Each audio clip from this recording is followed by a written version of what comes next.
Is that right? Yeah, I took. Good evening, everyone, and thank you so much for coming to the 11th year of Great Decisions at Manitowoc Public Library. Thank you so much for coming tonight. Yes, give yourselves a round of applause. You certainly deserve it. Coming out on our coolest night of the year so far. So, before I introduce our library director to introduce our speaker, I have a few announcements that I wanted to make. First of all, you'll notice this year we are going to have 2 people with microphones for the question and discussion period after. So hopefully we'll be able to cover the room more efficiently that way. Also, we are live streaming this on Facebook and archiving it. So we may be getting questions from outside the room from people who couldn't make it here tonight. But just so you know, in the future, should the weather be bad, if you can't get in, just go to our Facebook page and you can watch it live time and still participate. Just type, I'll be following along on my phone. If you want to ask a question, type it in and I'll try and get it into the room. So, there is that. I wanted to thank our sponsors who helped make this a reality every year. So we have the League of Women Voters of Manitowoc County. We have the Friends, applause. We have the Friends of Manitowoc Public Library. We have the Manitowoc Public Library Foundation. We have the University of Wisconsin-Manitowoc. And last but not least, the Lakeshore Unitarian Universalist Fellowship. And a special thank you to the Friends for providing the snacks, which keep you powered throughout the lecture and ready to ask great questions afterwards. So, also, I have so many props, I'm going to set them down. Just wanted to call your attention to a couple pamphlets that we have over there. The first one is the Manitowoc Public Library Foundation. It's a donation pamphlet for bequeathing to the foundation. It's a great cause. The foundation genuinely helps us keep our programs forward, focused, and happening with a great amount of variety throughout the year. So if you're interested in this type of donation, there's a pamphlet over there that spells it out for you. Also, I wanted to mention that we have, as you may have noticed on the screens, a fundraising gala coming up March 10th, Saturday night, from 6 to 10 p.m. It's called Create Tomorrow, and the funds from this are going directly to our first floor redesign. I won't take up much time talking about it, but just so you know, this is what they look like. They're also on the treat table. There's an incredible amount of wonderful entertainment happening in the library that night, and most notably, an aerial dance troupe out of Madison called Cycropia will be performing in the library. That's not something you get to see every day. So, check this out, go to our website, they have clips of it, and we would love to see you there. My last thing, I promise, before I turn it over to Kristen is, if anyone still would be interested in getting one of the Great Decisions books, that is essentially a more complete, fleshed out study guide for the lectures, they are available down at the service desk. There are only a few left, so if you're interested, act on it quickly. They are available for $15 a piece. So, without further ado, I would like to introduce the Library Director, Kristen Stager, who will be introducing our speaker this evening.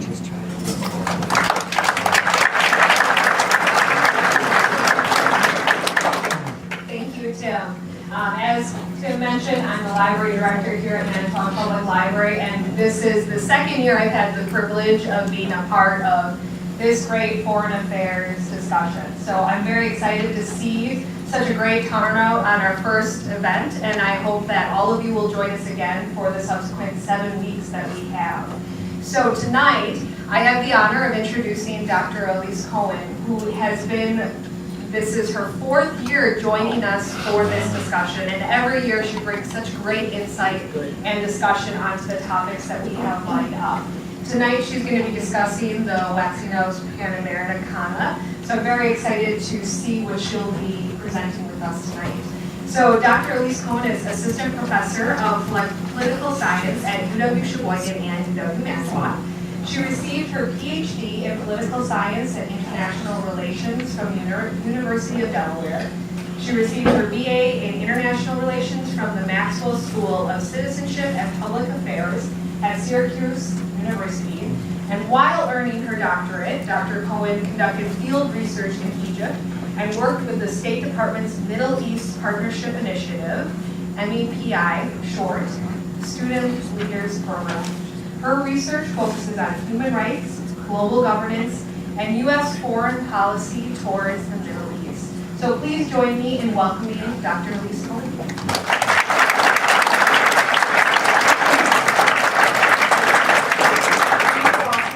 I really appreciate you coming out, especially on a night like tonight. And I'm really honored that this is my 4th year. They keep asking me back, so eventually I'm just going to blow it. Keep living up to those standards, right? I need to lower the bar, really just totally blow it, and then I can regain my status. Perhaps we can make a parallel to the American era. So what am I talking about tonight? We have the Latin title, so that you really have to think about it. What's Pax Americana? What does that mean? And that's my subtitle, because then we get to kind of add our own, what's our angle? What is our twist for our own expertise when we come to speak to all of these events? So my subtitle for the Waning of Pax Americana, question mark, is focused on U.S. legitimacy, which I'm going to be talking about tonight, and international order. So I'm going to define those. Don't worry if you're kind of like, it sounds a lot like scholarly gobbledygook jargon. I promise I will clearly define those terms as we go. So the first thing I'm going to do, somebody already said it, is a peace, American peace. So if you just know the Latin, that is the direct translation. It's kind of playing off of, Pax Romana, the time that we had a relatively stable, prosperous couple hundred years back during the Roman Empire. There was Pax Britannica, where we had about 100 years of the British Empire in the 18th century, sort of keeping a stability in the global system. What we're really looking at with this topic is, since World War II, the American era. What is happening with American power and influence? Where are we in terms of understanding how America is doing in its global status? I'm going to try and come over to see other people with this technology wireless. It's really great. And since World War II, if you're thinking back to history, this really enabled the rise of the U.S. to become the most powerful country in the international system. Europe was devastated by the war, and from that European devastation, the U.S. was able to emerge as a great power. Part of that sort of Pax Americana is asking, what has happened with that power? Is it eroding? Is it declining? So the waning of Pax Americana is really asking the question, is the U.S. position as sort of the top of the world order falling now? Have things changed so drastically that American power and influence is not what it used to be? So that at some point we may not be the most powerful and influential in the sense that we have been for decades.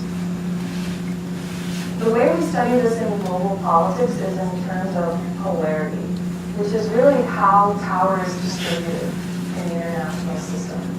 So here we mean sort of like a global distribution of who has how much power, how is that structured from one country to another country. So if you think back to a lot of the history that was preceding, the 1600s, 1700s, 1800s, it was spread out across multiple countries. We're measuring their power just in terms of economic and military capabilities. So that's what I mean by power, in case you're thinking, what exactly is power? There's just lots of ways to define it. We're doing it in this very narrow form. How much economic wealth, and then that wealth that can be converted into military strength. The other thing we have is the distribution of the power changing. That's kind of a regular occurrence in global politics. We moved from what was called a multipolar era, when the power was distributed across multiple empires, again, thinking back to the European domination of global politics, really 17th, 18th, 19th centuries. Even the World War I time period, if you know your World War I history, right? You figured out all of the powers that were allied in the Great War. And you see multiple poles of those capabilities, roughly equal, economic, military, country capabilities were rivaling, battling it out. And of course, you think about the Cold War, or if you were reading in the booklet that also was discussed there, we moved into the two major poles of power, the bipolar era, where we had the Soviet Union and the United States at roughly equal levels of military and economic strength. So we can see this as something that has changed, but for most of history, when we study world politics, it's been more than one, right? It's been like multiple poles of power, multipolar, or at least two major powers in competition, which we had. That's quite a long time, right? We go all the way through the 1950s, 60s, 70s, 80s, like 40 years of the bipolar era. So this is really something special after the collapse of the Soviet Union, that we had this unipolar moment, right? After 1991, we saw the United States rise to become the hegemon, the most powerful country in the international system. And so this U.S. hegemony has been happening now for 1991 through today. We usually calculate that as the era of American hegemony, when the U.S. was unrivaled in its material capabilities. Again, I mean economic, wealth, and military power. And so this is where the debate now brings us to the Pax Americana. Even before the 1990s, we already had become a superpower, but sort of in competition with the Soviet Union. But then something was unprecedented, that we were the global hegemon, the most powerful, the only real superpower for some time. Now, what IR scholars, and I mean international relations scholars, debate about this is that even stable to just have one country, the most powerful country in the international system, or the hegemon. And this is a chart that's kind of showing you a brief summary, as brief as I could make it in a nutshell, to fit into just one fairly simple slide. Still a lot going on here, but I've whittled down a lot of complex arguments for you. So on the left-hand side, that would be your left, you can see arguments that people have made saying it is stable. The U.S. can remain the hegemon for some time into the future. And on the right side are some of the arguments saying this is ultimately going to be unsustainable. The U.S. will be losing its position as the superpower and the sole international hegemon. So if we start with the left, these are some of the arguments, again, that maybe some American ears would like to hear, because it's telling you, oh, it will be okay, it can continue into the future, that the U.S. is the most powerful. Number one, we fill a vacuum, a power vacuum, that if it were not for the U.S. leadership, other countries would feel like, well, who's in charge? What is the clear hierarchy then of the international system? So this idea that the U.S. fills a power vacuum that maybe other countries then feel creates a sense of stability. We know what the hierarchy is, because we know that the U.S. is the hegemon. Number two, we would incentivize and we would be competitors that might come for our position as the hegemon by telling them, oh, don't build up your military too much. Just let us have all the big guns. And we will guarantee your security through an alliance. So this was a strategy that we were really working on from the post-World War II time, right? Is especially to Europe, right? Don't worry about your own military buildup. Trust us to have your back, right? We'll enter into these military cooperative alliances together. That way we could just keep building up our military to become the military superpower.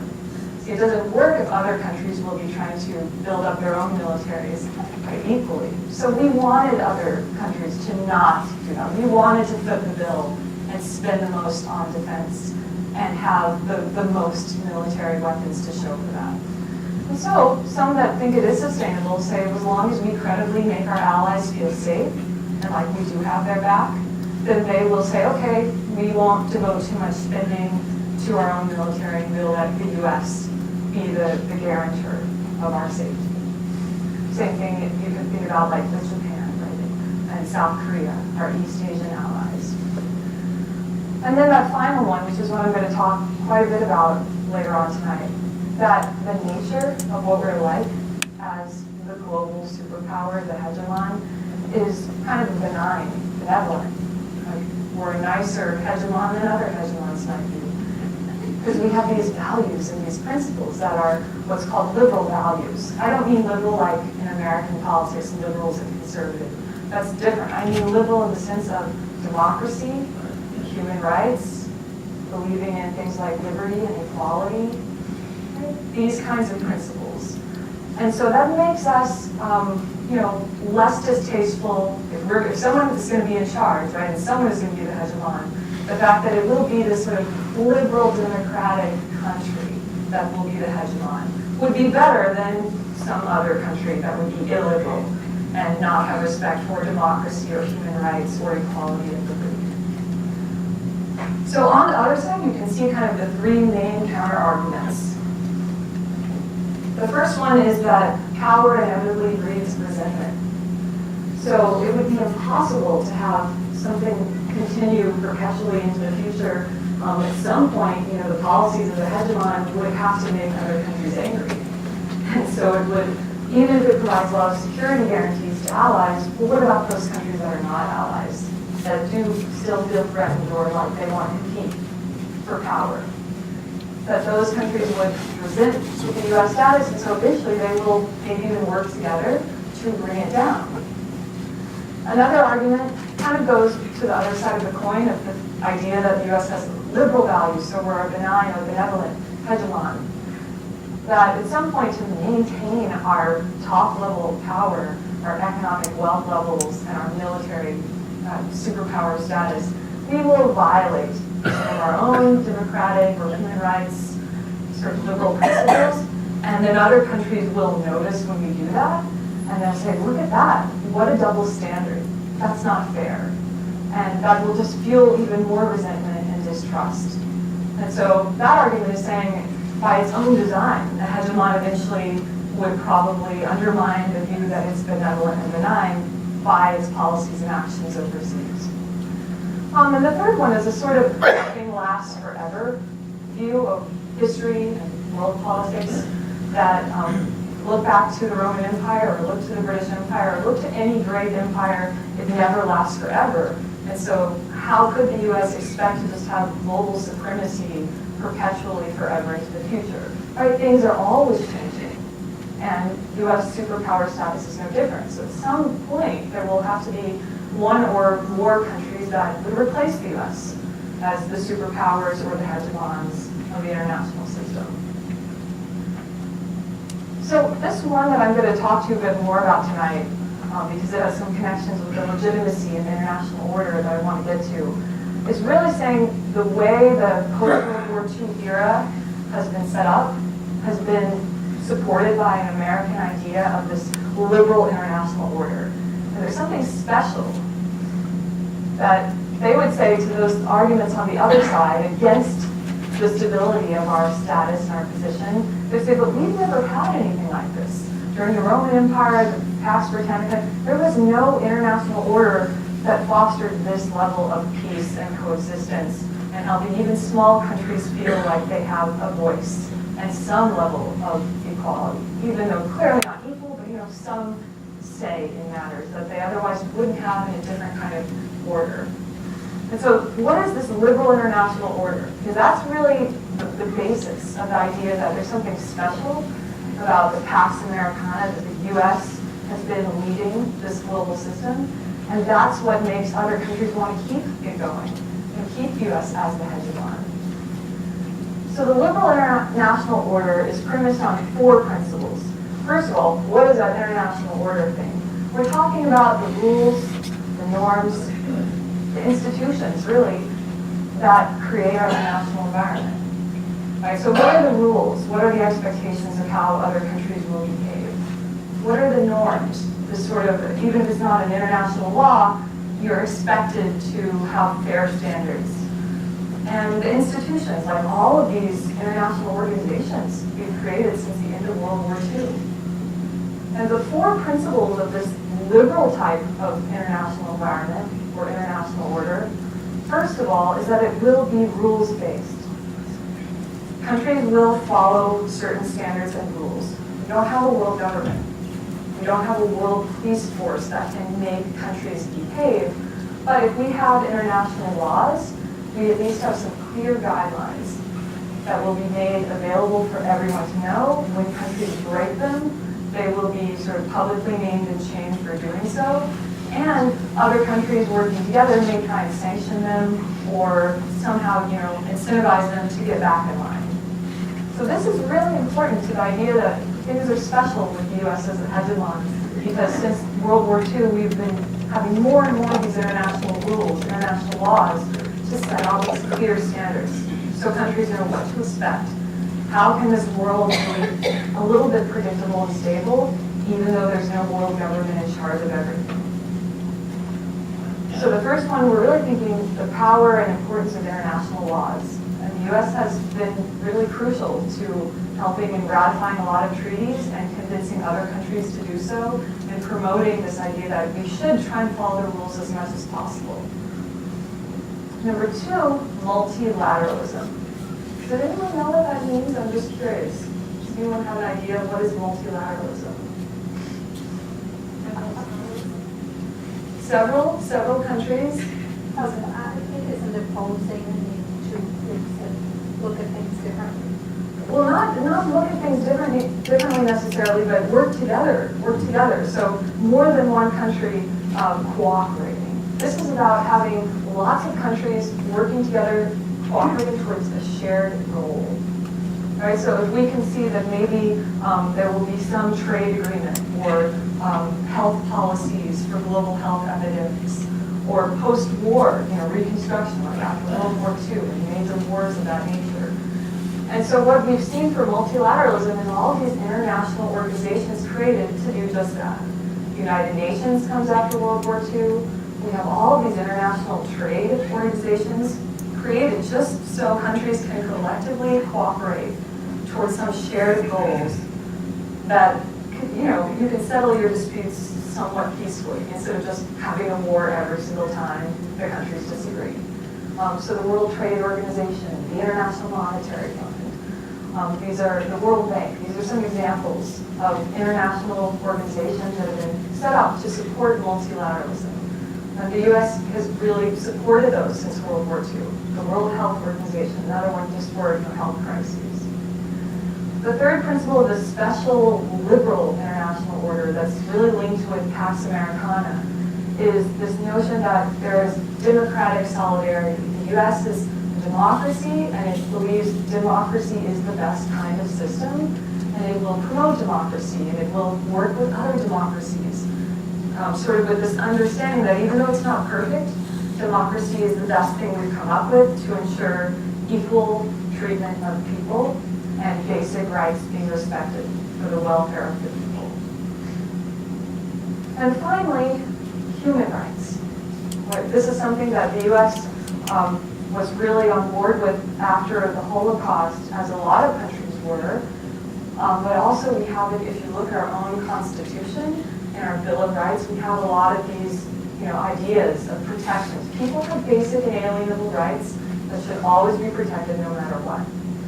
And so after the Holocaust and coming out of World War II, we have this recognition as an international community that even if it's not your own citizen, we should care about what happens to people. People, just by virtue of being people, they don't have to be citizens of your specific legal sovereign state, but just by virtue of being human beings. They have certain basic and inalienable rights that should be respected. And if a country is really gravely violating those basic rights, then other countries should care.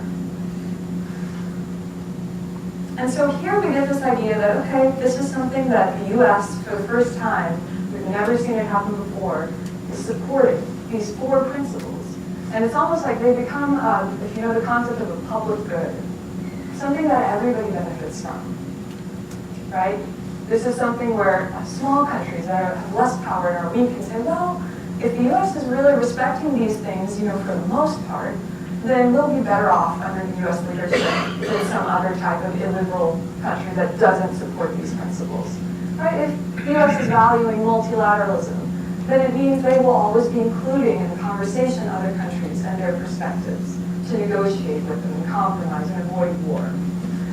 So this idea is that these 4 principles have really enabled the United States to keep its superpower status for so long, and maybe into the future it could continue to do that, as long as it would maintain this sort of public good that benefits all the other countries, all 190 plus sovereign countries we have in the world. It could see some benefit by having the US remain the leader. So, to summarize, what have we learned so far? Pax Americana, the unprecedented American influence over the international system, is based on 2 things. Number 1, the preponderance, meaning like the highest capability of American power. Just, that it is a superpower. Number 2, that it maintains that kind of liberal order as the superpower, as the hegemon. So these are the 2 things that if we were going to ask the question that is really the topic tonight, like, is it waning, is it eroding, is it declining, U.S. status in the world? These are the 2 things we would look at. Say, well, how is America doing in its power status? And number 2, how is it doing in maintaining those 4 principles that for so long made other countries feel like, okay, we'll go along with the U.S. being in charge. So let's start with the first question. How are we doing in our power? Again, power has all sorts of definitions, but we're narrowly defining it for the purpose of measuring the influence and status of the U.S. as a hard material power. Hard power, again, is economic and military power. So I'm not wanting to suggest to you other forms of power don't matter. They absolutely do. But for this question of the rise and decline of superpowers, these are the 2 things that those that really study this topic focus on. It's military capability and it's wealth and economic strength. And really, the wealth and economic strength on the right is because then you can have more weapons and keep your most superior forces, and they really support each other. They're mutually reinforcing. So I think probably the biggest thing that comes to mind, it was mentioned in the booklet, it comes now a lot into our current administration, and it came into the previous one under Obama, is the fear of China. And so that's getting at the hard power question of, well, what about the U.S. remaining the most powerful economy? And so this one is similar to the anxiety I hear a lot. It's like, oh, look at those numbers, look at what the U.S. gross domestic product was as a measure of our economic output in 2015. So you can see the gray. U.S. clearly, at the top there. But then the green, and that's where people say, oh, China is coming, China is rising, China may overtake the U.S. economy by whatever year. And I read different things. When I read things 10 years ago, they were saying like by right now. And then now some things say by 2020, by 2030. And that's the green, where you can see China's economic growth. It was unprecedented, like 10% a year. Really just, wow, how can their economy be growing so much? So maybe by 2030, if it kept up 10% growth every single year, that it would be almost there to the GDP, gross domestic product of the United States. So we can also see, like India has had a lot of growth. Some people will say maybe by 2100. I won't be here unless there's amazing medical technology, and so maybe a lot of us won't be around, but who knows what they'll invent, right? But That's another one. Some people say, oh, watch India, 100 years from now or something like that. Maybe it would keep growing. The thing is, I want to give you also the sort of calm down moment to happen. Because when economists look closely at China, they see that it's not as rosy a picture in terms of, it's unstoppable and it's going to be 5 years from now or 10 years from now. Now this is showing you a different measure. This is showing you dollar GDP. So instead of just the raw number, it's taking into account different currency strengths, different exchange rates, the dollar versus the yuan, right? So this is really what we need to understand is like a more precise way of looking at another angle. How is China doing compared to the US? And what we see is when we look at this, in 2015, the fourth quarter, like the end of 2015, China's in the blue on the graph, and their growth had gone way down. And that had been, already in motion from early 2015. So that 10%, that has not happened, right? It has fallen off. And when we look at the dollar GDP, we see actually it's much lower in their growth when you really take into account the exchange rate differences. The US has been doing better in our economic growth since early 2016. Right? So the economy started doing much better in early 2016 for us than for China in those terms. So, that's one. Another one that I can show you is when you think about what does that wealth mean and what is the standard of living for people in China versus people in the US. And we see China is actually relatively still a poor country when you take into account the average income of people, right? So this is showing you the per capita GDP, which means per person, right? Now you have to factor in the population. Not just the sheer economic growth rate, but how many people, right? And what then is the average income of those people that helps us understand the quality of life. Not only that, but this is in a purchasing power parity, so even more precise, it's telling us what can they buy with that money. So again, letting us have a more precise way of going into the Chinese American economies to see what does that money really get you. So here we can see the big gap. The US we're at about 52,000 average income. So that's the thing that really makes us a superpower in our economy. Not only do we have the economic power, the sheer size and growth, but we have a large population. And we're still doing that with a very large population. China is about 11,000 average income, right, of the Chinese people compared to the American people, 51,000. So when we look at this number, it doesn't seem so anxiety-inducing.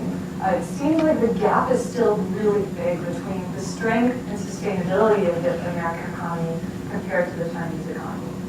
Now, there's lots more when you go into this and you look at economists that study China, and they will tell you some of the numbers aren't even fully trustworthy. The really high numbers of Chinese growth, there are some distortions where it seems like China is not a democracy with transparency. And so some of those numbers are the official government numbers, and they don't mathematically add up.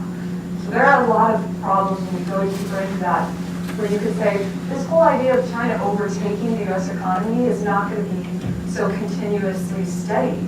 It may be a little more up and down and not very smooth, and it may take a lot longer than people have projected.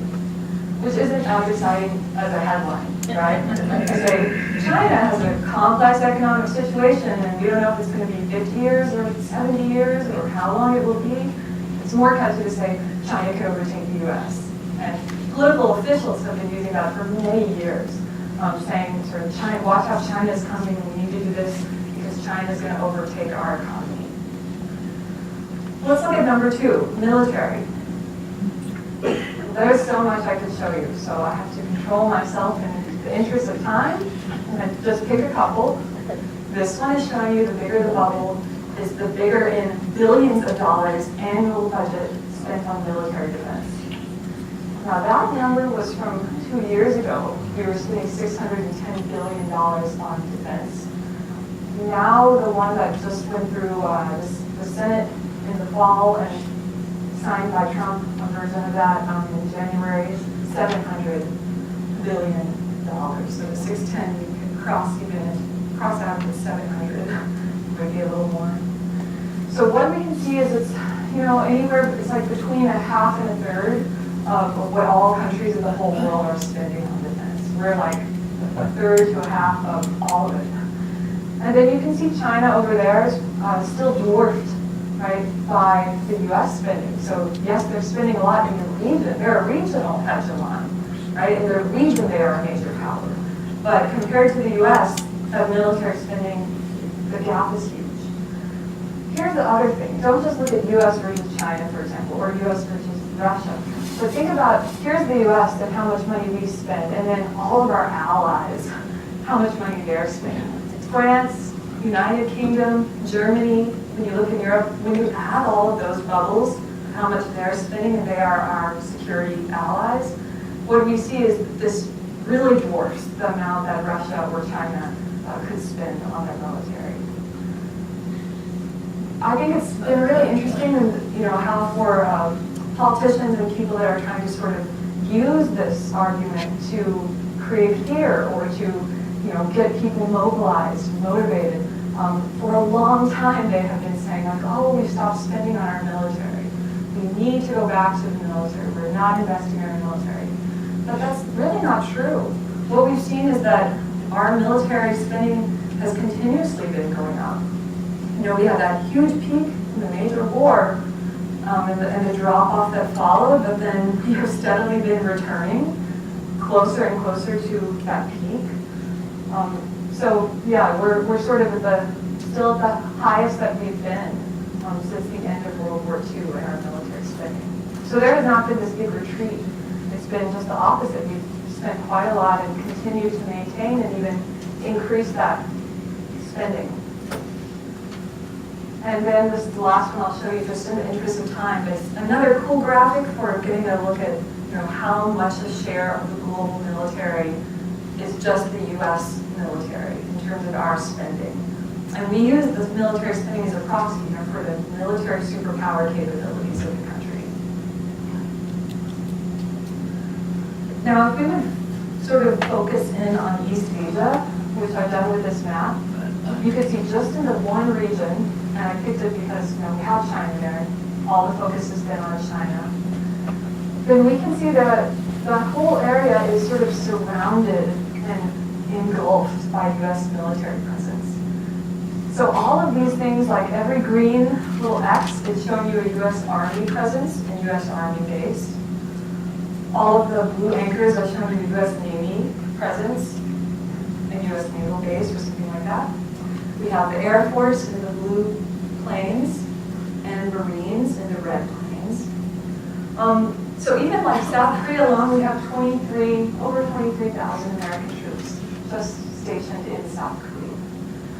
So what happens when you add all this up for the whole world? We have over 800 military bases and they call them lily pads, like small bases or presence, over like 70 different countries. So there's no way, like the gap is so big, there's no country, China, Russia, no country that comes anywhere close to that sort of global military domination that we see in our military presence. So the joke that people make is, well, why is it that we always hear people running for office or in office in Hollywood, we're not spending enough on our military? So this cartoon is kind of getting at that. We have 1,800 nuclear missiles, 283 battleships, 9,400 planes. This is what we've just been talking about. We spend more on my military than the next 12 nations combined, and despite spending more every year, I still feel insecure. And he's making that joke saying, oh, you have a military-industrial complex. Rather than, psychological term of saying. The military and the industry are so closely linked that they're encouraging people in office to say, oh, we're not spending enough, we're not spending enough.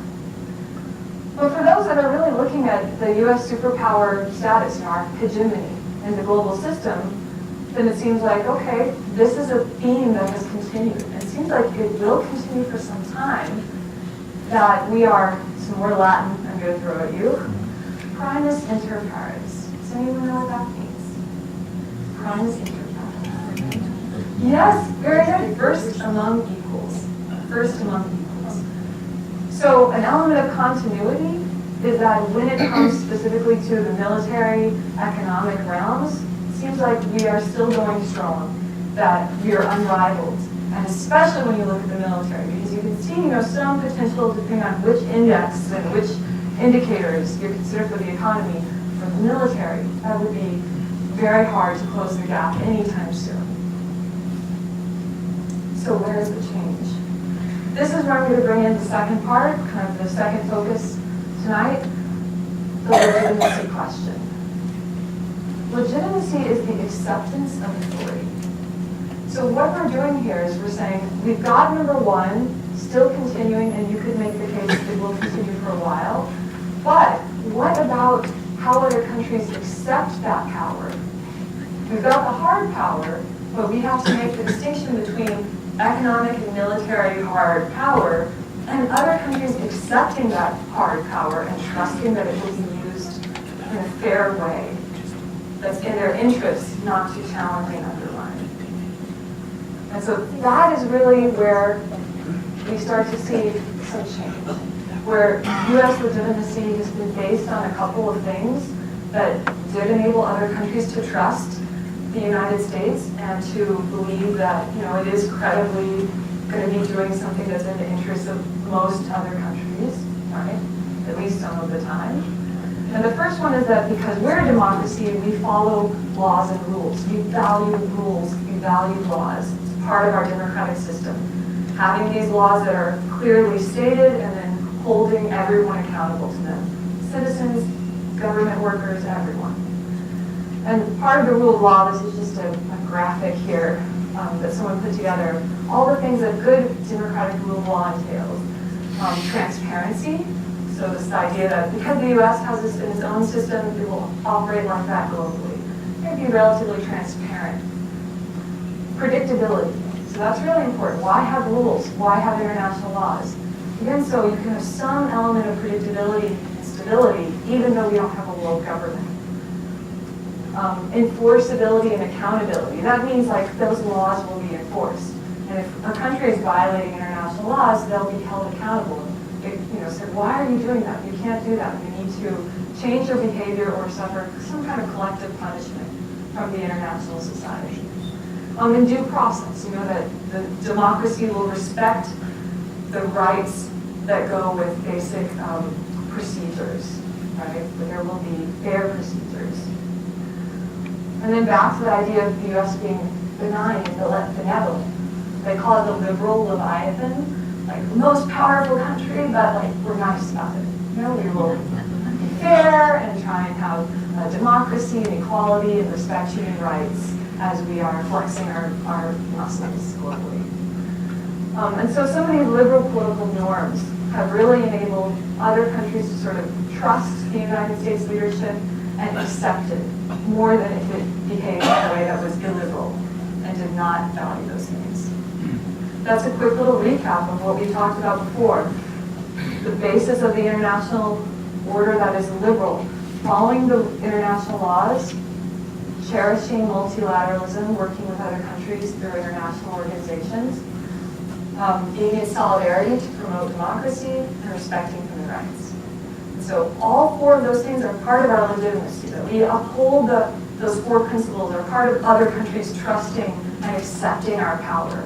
And continuing to say the U.S. can be the leader instead of working together to take us down. So when we saw that debate, that was a really important point, that the U.S. would adhere to these liberal values. And those that argue we're ushering our own decline would say the way we do that is by departing from those liberal values, so that other countries clearly see, well, look at that, those are clear double standards. They say there's one thing and then they behave another way. So what has happened with the change here? Our power we've been able to maintain, economic and military power, great. But on this question, especially since 2001 when we were the victims of the major terrorist attack, what we've seen is this is when we started to erode some of those key principles. And we also saw our legitimacy became increasingly damaged in terms of our image in other countries. So the question of following rules, right? The whole idea of the liberal order of Pax Americana is that it's a rules-based system. And most of the time we will follow the rules and we will hold other countries accountable to follow the rules. So when we violate international laws, then we start to erode that trust. And we start to erode our image as a benign, benevolent hegemon that follows and supports this kind of order. And so one of them was, if you remember, maybe it seems so long ago now, but torture.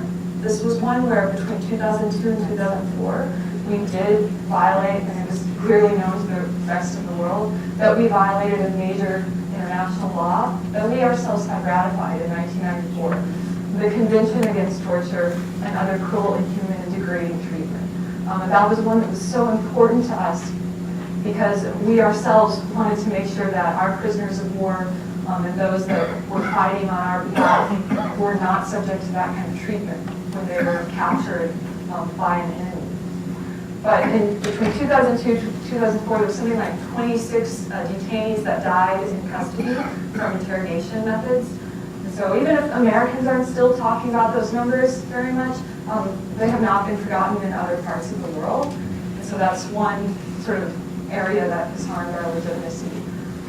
Human rights norms in general, right? These sort of expectations of respecting basic and inalienable rights of all people. That's another area where we've seen some departures that kind of damaged the idea that we can be trusted and that we will really behave in that liberal democratic way.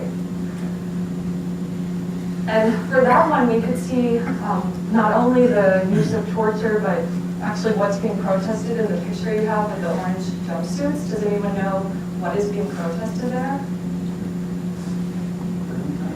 Yeah, Guantanamo Bay. Because it is a detention facility in Cuba, so it's extraterritorial, it's outside of U.S. territory, and none of those detainees then are subject to due process according to the U.S. Constitution. So it's like a loophole that we establish so that we don't have to actually follow the basic due process rights and procedures. So those people don't have to have certain burdens of proof to be held, or a certain time limit of how long they can be detained, or even expectations, of access to lawyers. None of that. So that loophole that was established was another one that other countries really noticed. Even if we were sort of divided in debates about it here at home, whether we thought it was a good thing or not, the rest of the world was really noticing that and not in a good way. The Iraq War was kind of a turning point for people that have studied our image abroad and our legitimacy and acceptance by the rest of the world. When we started to see a nosedive in our global reputation for relating that benign, benevolent hegemon, so it's in your interest to go along with us and follow our leadership. Because of the way we conducted the war, which the British just released this big report last year, hammering away at all of the things that violated international laws about it, like there was not an imminent threat, and so in order to avoid unnecessary wars, countries agree that they're not going to attack or invade unless there's really a truly imminent, immediate threat to their own self-preservation and security. So that Saddam Hussein at that time in 2003 did not pose an imminent threat, and so that's one way that we did not follow international law about when you're allowed to invade. And number two, countries agree that they will try everything else first so that war would be a last resort. Again, you can see countries violate these things, but the idea is the hegemon, the superpower, is sort of trying to enforce this and uphold this as a public good for everyone, would hold itself to a high standard and make sure that it is not the one that violates those laws of war. Once you would see that unravel, the idea is then there would be sort of this anarchy and chaos, and countries would say, well, then we don't need to have any rules, and we can just invade whenever we want. And so the fear is the peaceful coexistence, relatively peaceful coexistence, would unravel. Yeah. Not to focus so much on the Bush administration, because it's really important that these human rights violations continued throughout the Obama administration. And so again, this is something other countries noticed. The drone warfare program took off under Obama. I think Bush had only done a little over 50 unmanned vehicle strikes targeted killings and assassinations. And under Obama, that went to like over 560. So he literally carried out 10 times more of those drone strikes. The issue with these is a lot of them don't have clear standards of who's on the kill list. It's a CIA-run program, if you know anything about it, so it's not transparent. And there are these signature strikes where they just carry out the strikes, sometimes when they don't know the identity of who is killed by the bombs. So these are some of the things that have brought a lot of international criticism to the drone warfare program. You can see that bottom picture, that's from Yemen. The little boy walking by, it's a mural by a street artist. He's called Alise of Yemen for his street murals. And it has it in English and in Arabic, but so why do you kill my family? That's getting at the civilian casualties.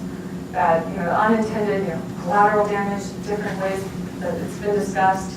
Yemen has been one where some of those have really come into focus. Like a couple of years ago, we were trying to target a militant, terrorist base camp, and we accidentally used a drone strike to kill a wedding party with children and all sorts of people that were in that wedding convoy.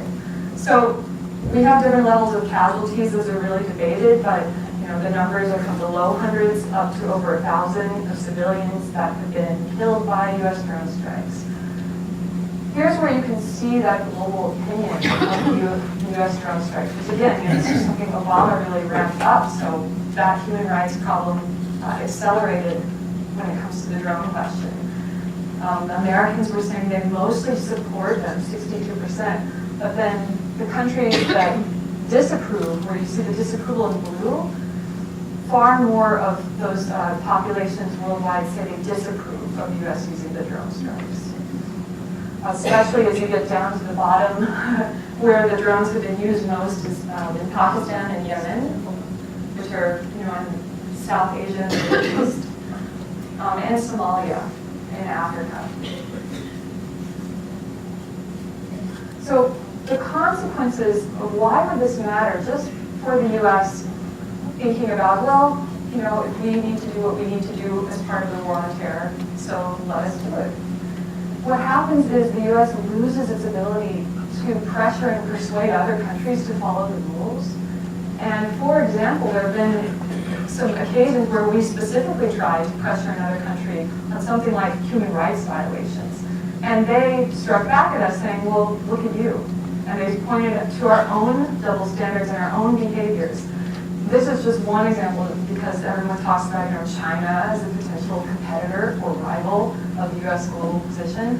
And China has become more and more vocal in hitting back when we accuse China of violating human rights, like we did a few years ago under Obama.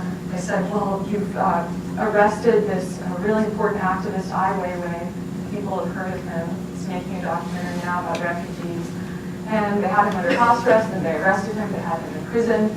And in response, the Chinese government said, well, look at some of your own behaviors regarding drone strikes and the war in Iraq. Some of the specific things we've been going over, prison conditions, all these things where you were questionable in your own human rights record. In 2014, China released its own U.S. human rights report to counter the U.S. State Department report on China's human rights. And so you may say, well, they're just doing that because they want to deflect. Yes, but the reports are real, and then when you read it, those things have evidence there. And the international community can see all of those examples of, wow, the U.S. is massively having these double standards. A really recent one was just from October. So under the Trump administration, we had this coup in Cambodia, this brutal dictatorship or brutal regime under Hun Sen in terms of crushing political opposition. And he arrested the main opposition person running against his party. And when we tried to pressure Cambodia, you can't do that. That's anti-democratic. Hun Sen replied, well, look at what you've done, and pointed out all these examples of U.S. behavior, including the fact that we have never cleaned up unexploded bombs that we dropped in Cambodia in the Vietnam War, and an average of 2 Cambodians are killed or injured every week from the unexploded ordnance.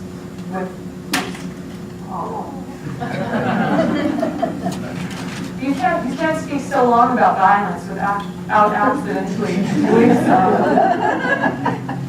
Okay. And so this has real consequences, even just for our own immediate foreign policy concerns. So we've already seen some violations of the rules, violations of human rights. Multilateralism is the one now that's at the fore, I think, with the Trump presidency. This is just a quote from his inauguration, where we can look at that question of what is the vision for multilateralism moving forward. So in his inauguration, he said, from this day forward, a new vision will govern our land. From this day forward, it's going to be only America first, America first. And you heard similar themes in the State of the Union last week. And so with that, people are asking, well, what does that mean for the whole multilateralism that was a key principle of why we like the U.S. being the leader? Or even if we don't like it, we'll go along with it. One of the issues that a lot of countries have picked up on and sort of focused the sense of unfairness is refugee responsibility sharing.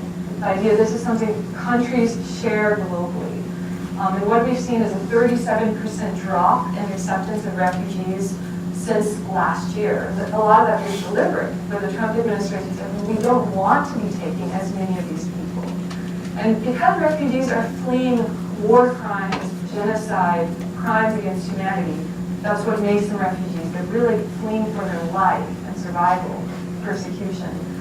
This idea that the hegemon would only accept a tiny number of these people has not gone over well in terms of saying you're doing your fair share, you're being the global leader, so you're also taking responsibility to help these people that need help. For this year, the Trump administration proposed lowering the cap to the lowest it has ever been for how many refugees will allow in, 45,000. In the past, it's been like 80 to 100,000. And what that equals out, so it maybe sounds like, well, that's still a lot of refugees. Of the 22.5 million refugees in the world, that's 0.2%. And so people are looking at the U.S., you're the hegemon, you're the leader, you have this big, strong economy, giant population, you have the capability to take in more people than a lot of other countries do, but if you're putting a cap on and saying we won't allow anyone else, the borders will close after that lower number, then it's kind of like you're wiggling out of your responsibility and putting more on the other countries. So they feel like that's really unfair. And then that takes us to the international law component. So this is another one that we've seen the Trump administration sort of moving against international requirements of asylum, which is if someone is coming at the border entry point, they're supposed to be interviewed. Do they have a credible fear that they will be tortured or persecuted if they are forced to return home? So that is a requirement of U.S. law and of international law. But what's happened in recent months is things have changed, like new directions have been given. Some border patrol agents were forcibly making people that were trying to claim asylum go away by beating them physically, harassing them, intimidating them. There's a lawsuit right now about that for CPD officials, Customs and Border Patrol, that some of them were telling them, under Trump, there is no more asylum in the U.S., which is false. You can't say there's no asylum. It's a violation of U.S. law. It's a violation of international law. And then with the family separation policy, there's a lot of talk, especially other countries are paying attention, that the U.S. would be violating children's rights. So I understand that in our country, these are divisive topics, right? And so you may say, well, in my opinion, maybe I agree or something like that. But that's really not the question. The question is the rest of the world, right? We share the planet with 190 plus countries. How are they receiving these kinds of behaviors and these kinds of actions? We have some ways of measuring how they're receiving it, just through global surveys. And on the left, you can see this is confidence in the U.S. president.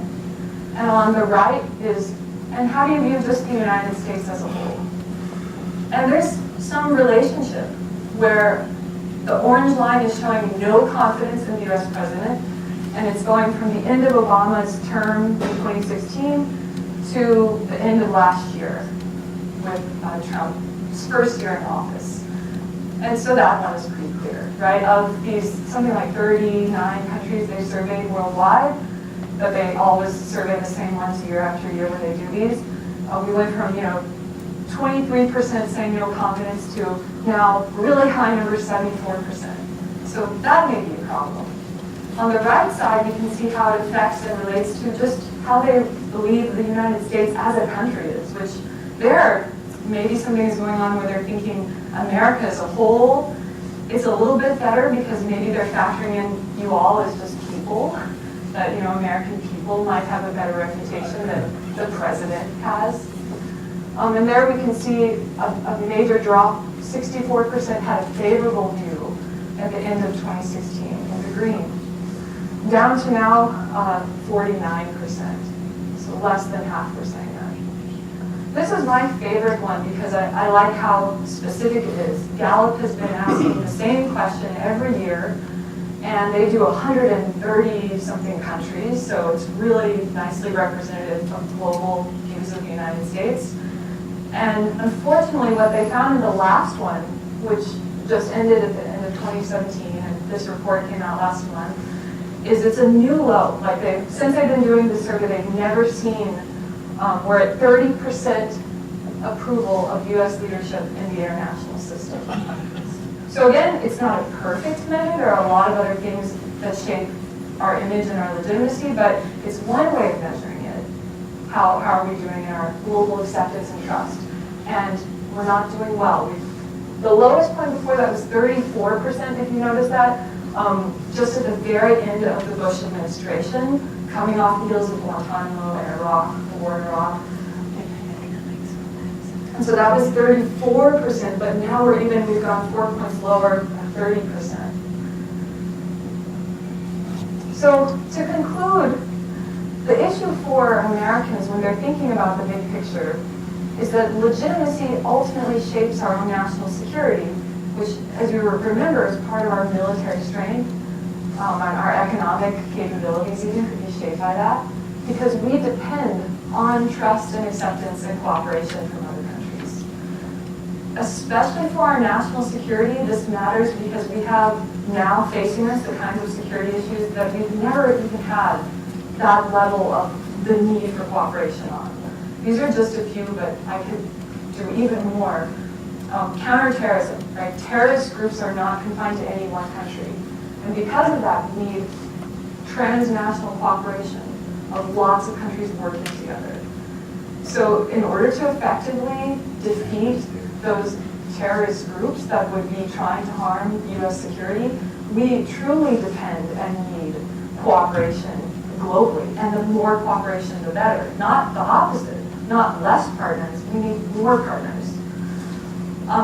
When we look at the amount of loose nuclear materials worldwide that exist, we see it's the same kind of thing. Some of those that could be vulnerable to nuclear terrorism in terms of groups stealing them, some of them that could be vulnerable to states using them inappropriately, some of them are just public health threats. And that's another area where it's impossible. I mean, you can't be an island because the loose nuclear material is spread out across different countries. So we have to be able to harness partnerships that are really enthusiastic about working with us rather than trying to retreat from us. The climate disasters and scarce resources one is kind of intertwined because that's another area when people are looking, the Pentagon even is looking into the future, they see water scarcity problems. They see a number of things where it's going to be more important than ever before for countries to be working together to negotiate things in a way that they feel is fair, right? Not like one person is getting the best bargain above everyone else, or they won't want to be part of that negotiation. So I guess I would conclude, this is a quote directly from the State of the Union. I wanted to work it in there to make it current event-ish. Because I thought it fit really well. So Trump said, as one of his statements there, I think it relates really well to the topic tonight. Unmatched power is the surest means to our true and great defense. Unmatched power. So my hope would just be that what you're taking away from tonight is that he was half right, that the preponderance of power is one of the two key pillars of our continued stability and security, but the other half is U.S. legitimacy and the extent to which that power will be accepted and trusted by other countries. So now we can open it up for questions. Thank you.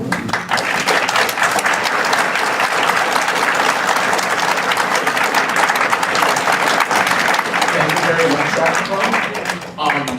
Very few rules, as you know, if you've been here before. I have one mic. On the other side of the room is the lovely and talented Roxanne Stopness. She will be working that side of the room. I'll be working this side of the room, and we won't forget the middle either. We would ask that you only ask one question until everyone has asked questions, and then we can go into duplicate questions. And just be civil and respectful of each other during the question and answer period. That is it. So, who has some questions, comments? Right up front. Thank you for your presentation.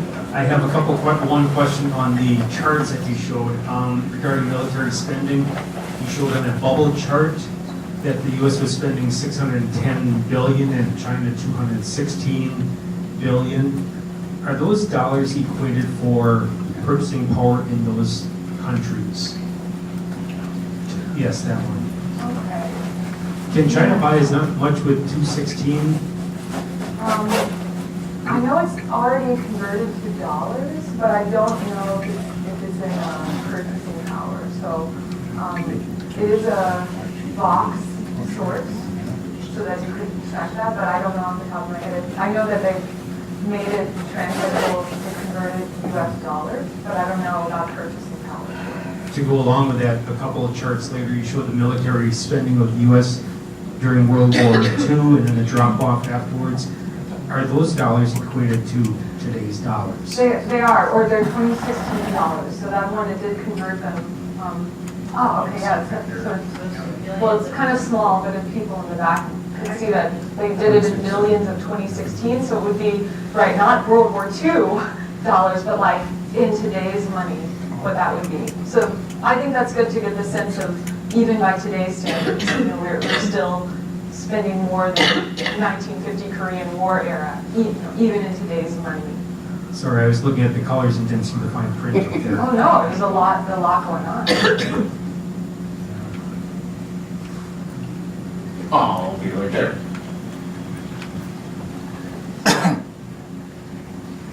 In relation to the military spending, I'd like to see what percentage of the total budget is spent on military, on each of the bubble, especially in the bubble chart.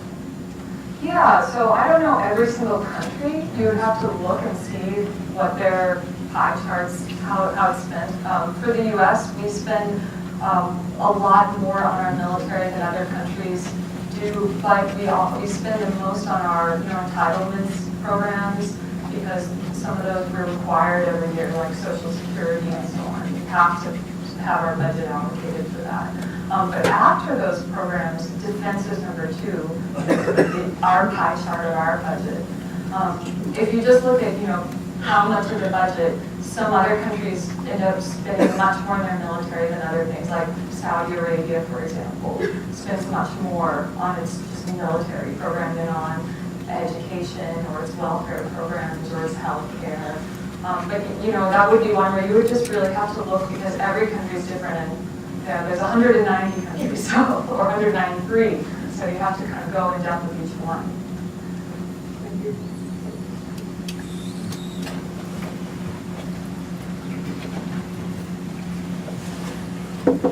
A comment.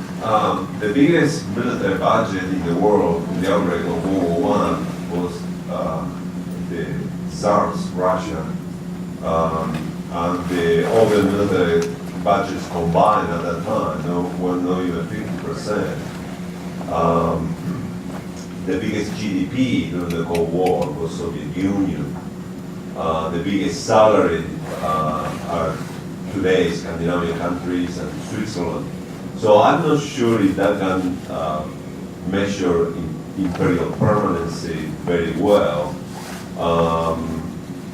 Now, the United States, military strength can be display in paper, really impressive, but once in certain settling war, you meet disaster with small countries, then imperial credibility start going down, so to speak. My fear is that inevitably this century, the United States is going to be a declining empire. And of course the power structure will not back down, will go down empire. And as it will increasingly fail in the United States to impose its will to a region, it's going to meet imperial catastrophe, so to speak. One thing about the power structure in the United States is with the Vietnam War and the war in Iraq, that it does not hesitate to lie to the people into these wars and devouts thousands of their young. It shows how ruthless it is. My fear is that at some point this century, the United States power will come down hard. You know, what kind of damage the United States might do. I think, you know, the United States probably should follow the European model. After World War II, all these empires, they dismantled themselves. If you go to Europe to bed and breakfast and you see the family picture, you always are going to see the oldest pictures, some uniform with feathers and helmet, and then they will say, that was my dad, that was my father, he was stationed when we have an empire, you know, and well, they dismantle, they were in the business empire. What do they do now? Bed and breakfast, you know, that's I like that about breakfast. Over here. By showing the budgets of the militaries in all these countries along with that, I had heard about a week ago that the fourth most capable military in the world is Norway. And it doesn't even show on there as far as budget, so that can be kind of misleading, just based on dollars spent. I mean, there are just so many of these measurement issues that can be brought up, both with economic and military capability. They could even be focusing on, you know, training, or you could look at a different one, not how well trained, but how modern are the forces, right? So it could be, I don't know what you saw, because I didn't see it exactly, but maybe it was focusing on modernization, or just something like training and preparation.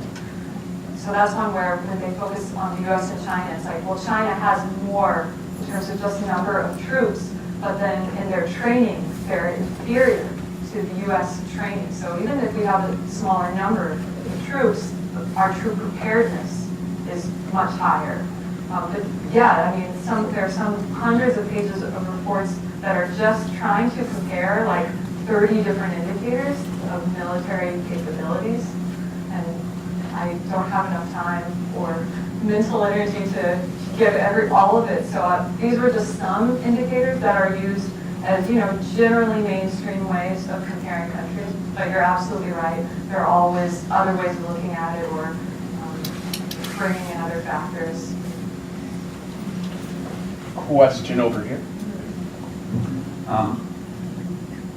Several views, and you're the scholarly soul here. I'm an inquirer, if you will. So you showed the picture of Saddam Hussein with his statue coming down. But we need to keep in mind that Bush Sr., when it came to Desert Storm, was because Saddam Hussein had overrun Kuwait and all the oil fields. And Bush Sr. did go beyond what the United Nations approval was to go into Iraq. And I'm mentioning these things because you're looking at the tremendous amount of money our military spends, but there's good reason for it. So what did the United States do? They went to the aid of the Kuwaiti people with approval from the United Nations to keep Saddam Hussein out of there and back in his own domain. But it didn't stop there. Then his son later had to go back again to keep and get rid of Saddam Hussein for what it was that he was continuing to do. More money that was spent. So take South Korea. We're not naive about the Korean conflict. China and Russia was very supportive of North Korea. That issue can't be hidden yet to this very day. So we might have 24,000 soldiers there, and we've had since the end of the Korean conflict, if you will.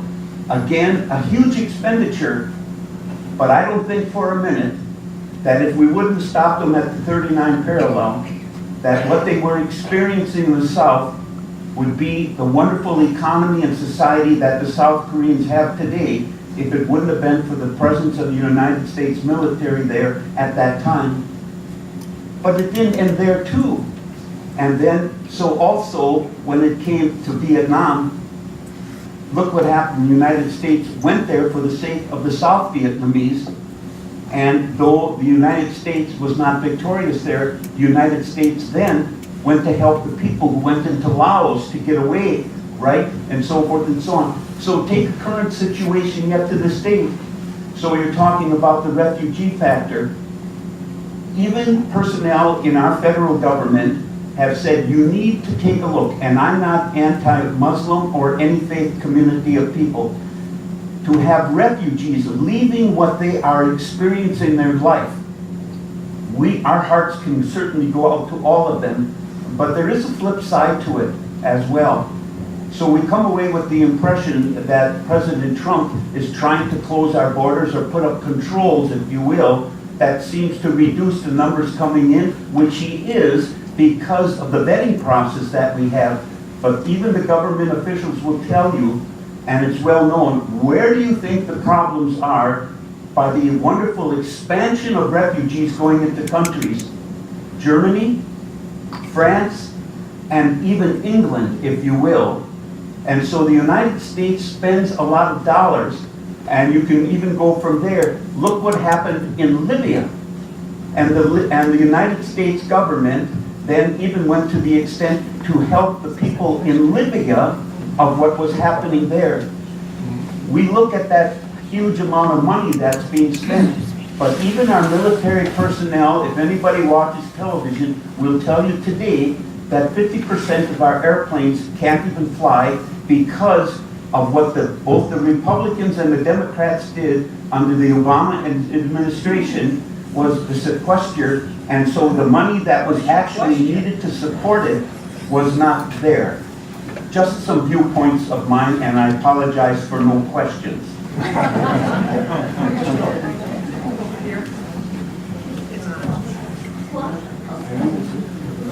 Looking at your slide where you've got liberal values circle, and then there's another slide that showed up bubbles for power. If you add up all of Europe, they look up a pretty big bubble. And it seems, I mean, is it just Pollyannish to think that the nations of Europe are repository for these same liberal Western values, and that there might be somebody else inside of China who might work as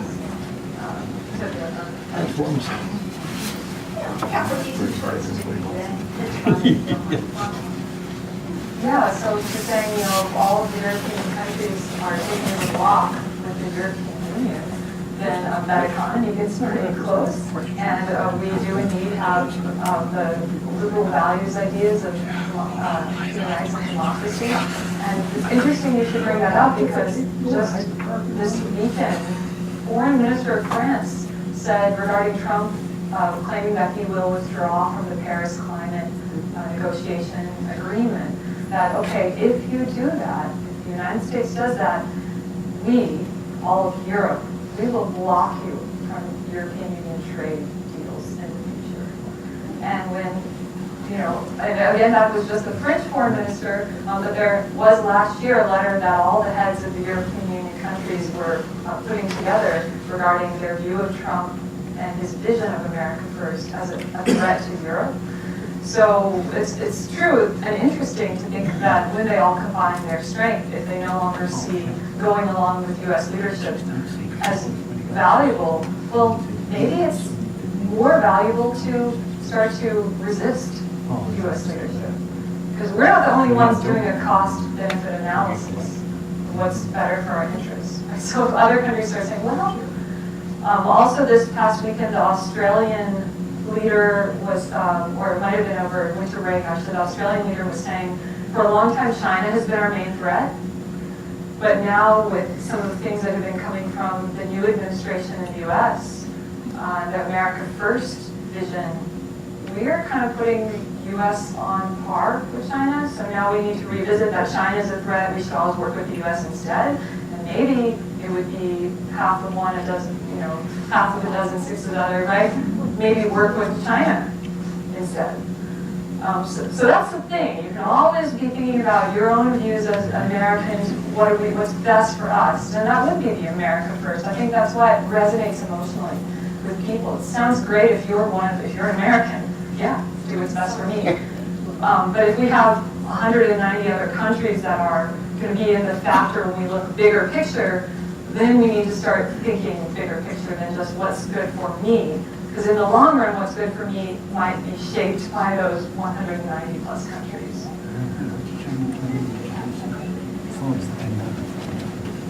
Thank you for your talk. I really enjoyed it. If make a comment, it seems like you were highly critical of the Bush administration, but I would think that some of those issues started prior to him. I think the installation of the Shah from the CIA under the Eisenhower administration, the artifact that we're seeing from that today, and the instability in the Middle East, the resentment there, I think has its roots in there. The other comment about the Europeans giving up their colonialism, they didn't do that lightly. French Indochina, our involvement in Vietnam was an artifact of that. Additionally, the oil deals of the British Empire in Iran had a lot of artifacts that we're seeing today. But what I took from your lecture today, there's really two pillars of the international community. I don't think that was just an artifact of post-World War II. I think it started under the Wilson administration. This whole, I think what we could call the liberal democracy or the liberal world order is really Wilsonism. Correct me if I'm wrong in that viewpoint, but that's how I see the it. idea with the League of Nations, absolutely, that Woodrow Wilson first tried, that was the predecessor of the United Nations, it was the League of Nations, which the U.S. under Wilson did try, and his hope was that we would at some point then have the power that we could really, enforce and impose this kind of view of an international order. But we've experienced an enormous era, I think unheralded in the world history of peace and prosperity. And I think that was brought about by liberal ideas. And what I see is there's two pillars to that. The one you touched upon is economic and military power. And I think it would be uninstructive or to think we could continue that without a world leader or a dominant world power, whether that's in multilateral form of the European Union mixed with the U.S. and its allies. But I think the real root of it, and is probably unheralded in world history, is the cooperative or the respect. When you get to the resentment and the double standards, I don't think one can work without the other. And I think that was the thrust of your talk tonight. Yeah, my hope is that you're able to think beyond just the hard power measures, but how we are received and perceived by the rest of the world, and how that is related to this idea that it will be rules-based, democratic, human rights abiding, and when we depart from those, other countries notice our double standards and highlight them, and then see, well, are they really providing the public goods that benefit all of us? Or are they not really doing that so much anymore that it's not in our interest to continue cooperating? And I think one without the other is naive. Right, no, you will always have some level of double standards. And you will always have to weigh, as the gentleman was saying, all the military actions. Well, what's the right idea now at this time? What military action might occur in the future?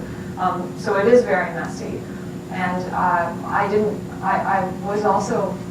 hope that you understood critical of the Obama administration in terms of human rights, because even if we're not talking about drone warfare in this country, other countries and other populations are discussing that. So sometimes we need to go beyond our own local lens to really understand how we're being perceived abroad, and how we can always have some double standards. It's true, but there's no perfect boundary, but at some point as those double standards amass, and if there is a critical mass, which nobody can know what it is, we may see more and more countries and more allies talking about what Australia is talking about, or what the French foreign minister is talking about. This idea that, well, we used to clearly see the U.S. as the better partner among these others. Now maybe it's not so clear, so why not work with the others? And so that's really I don't have the answers. I mean, if anything, I just hope I could provoke you to think about those kinds of questions. I don't think there are clear answers, and I would never want to oversimplify it, because all of you are getting at how complicated this issue is. Yeah, okay. Okay. Should I just talk? Wait, no, someone has. Oh, I'm sorry. That's my.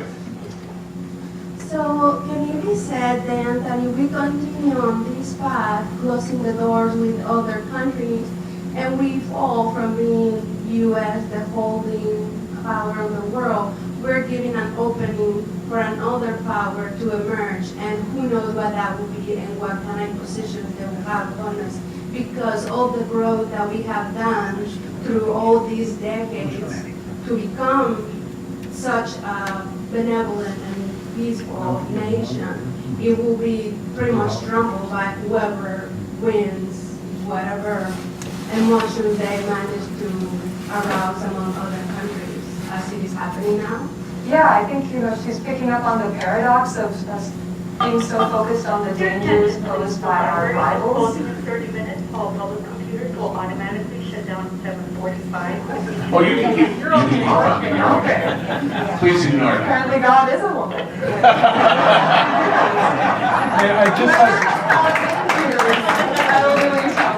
yeah, that was a good one. So the paradox she's picking up on is, or irony, I don't know how you best would describe it. It's sort of like you see all these dangers of the potential rivals, and so then the actions you take to try and prevent the rivals from unseating your power actually just opens up more opportunities for them to look more attractive. So that image that I showed you at the end with the global approval of U.S. leadership in the international system. So we're at 30%. I should give you the context. China right now is at 30% as well, and Russia is at 27%. And there's like three. So some people, when it was clearly like, oh, the U.S. is better than China and Russia being charged. Now it's like, is it? And maybe China wouldn't be any worse. And so that's the kind of question some countries' populations may be weighing. And that's where the legitimacy comes in thinking about how are we accepted and viewed and trusted by other countries. Well, what countries China invaded, and causes genocide like the United States did in Iraq or Afghanistan? China did do it. Vietnam, 3 million people. The highest ranked is Germany right now. They're at like 41%.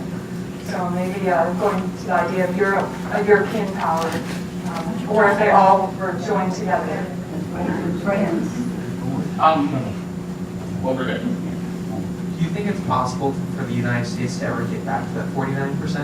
Do you think even with the current administration changes or a new one comes in, do you ever see a return to being the paper economy in the world? Or do you think that the decisions we've already made are kind of made it impossible to get back to that? Yeah, it's a good question. It's a future question where I wish I had a crystal ball, but I don't have so much hubris as an academic that I would claim to predict anything.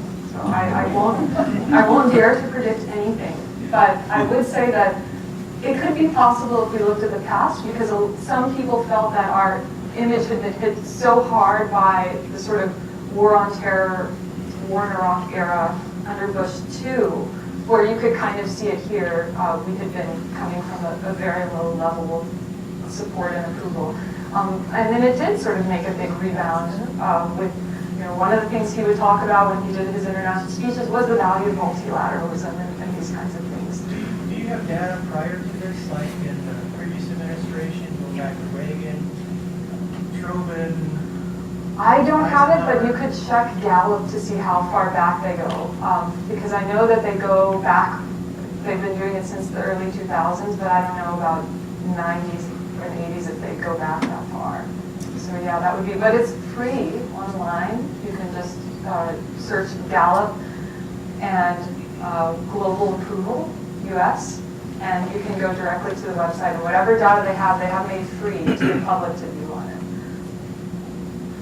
Unfortunately, all good things must come to an end, and we have one final question. Oh, I don't need to ask a question. Well, one of the things you left out was the globalization of the international economy.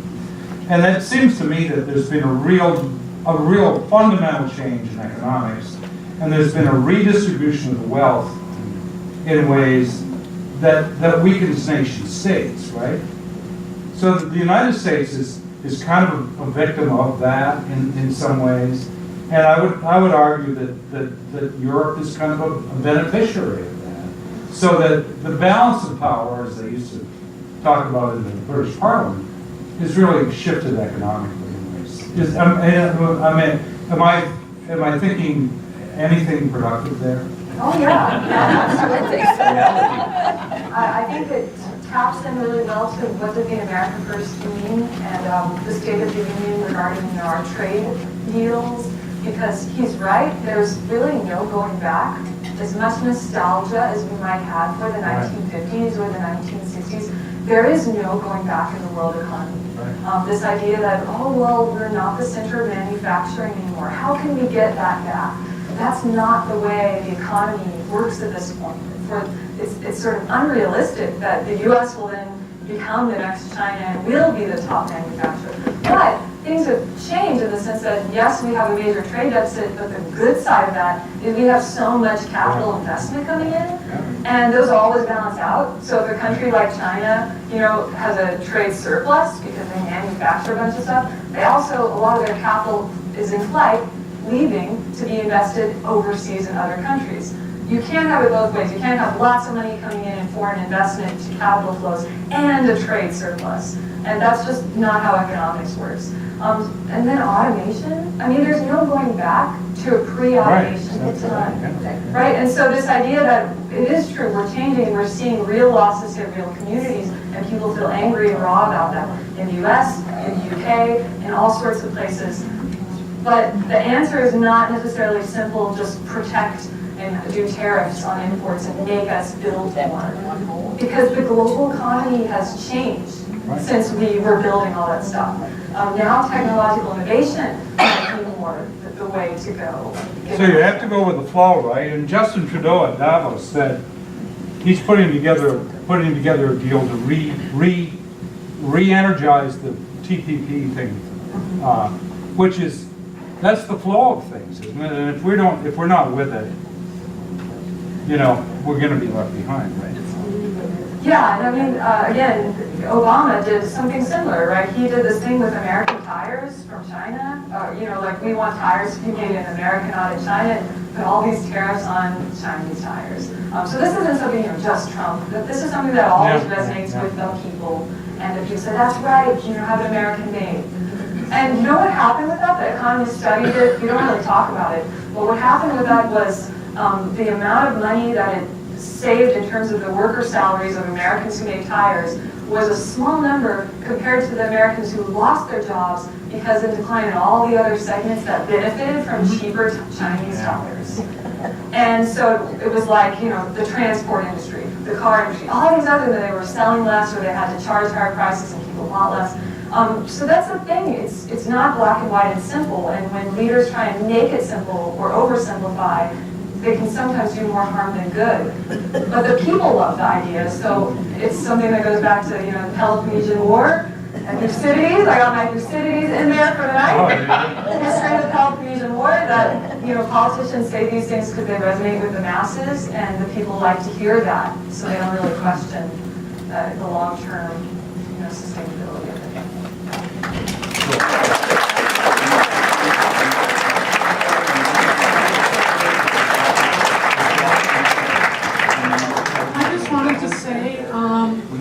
History repeating itself tonight, but I did a little research for an article I wrote for the HDR yesterday, and I referenced some sites, There's a lot of great information about great decisions, and some of the things that I heard tonight, I actually heard in different forms going back over 100 years. So if you check my article, or if you bought the book, and I'll tell you, I know I'm going to tell you the book's $15, but we actually paid $30 to buy that book, so we're subsidizing that book so people can buy it. There's fabulous information. But if you go to Great Decisions website, you're going to find everything from over like almost 100 years. So, like I said, I heard history tonight, so thank you. Thank you very much for coming. Don't forget, if you're interested in the Create Tomorrow Gala, there are information packets over there.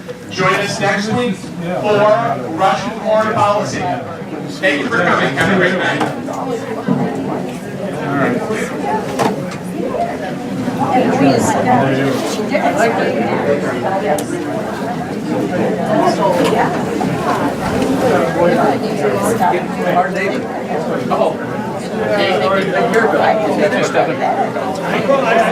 Fine, thanks, how are you? Doing well.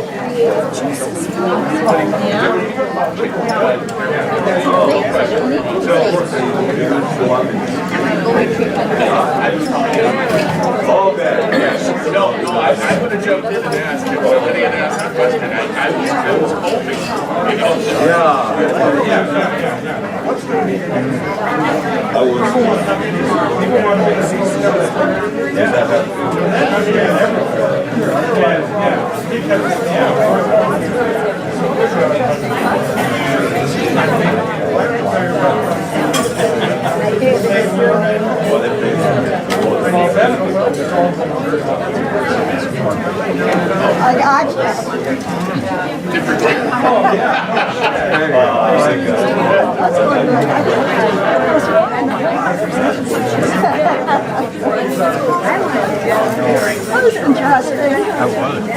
Very well done.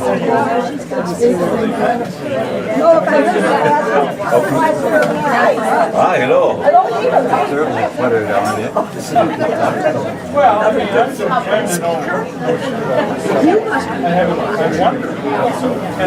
well, I studied it's part of my job. I go overseas business. But I mean, one thing is so much because of the reality We didn't start doing it 40 years ago. We're doing a great decision. That's why I get I mean, they cover the speed just to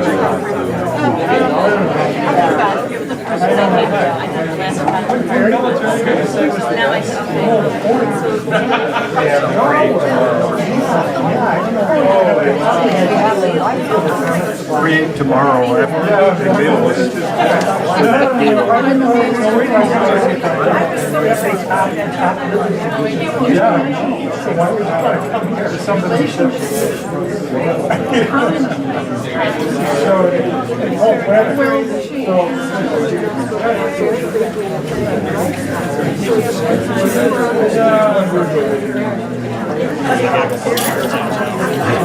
I know it's so cold out. How man, when I gave you a ride, it's like, take your previous side, and I'm like, well, you don't want one.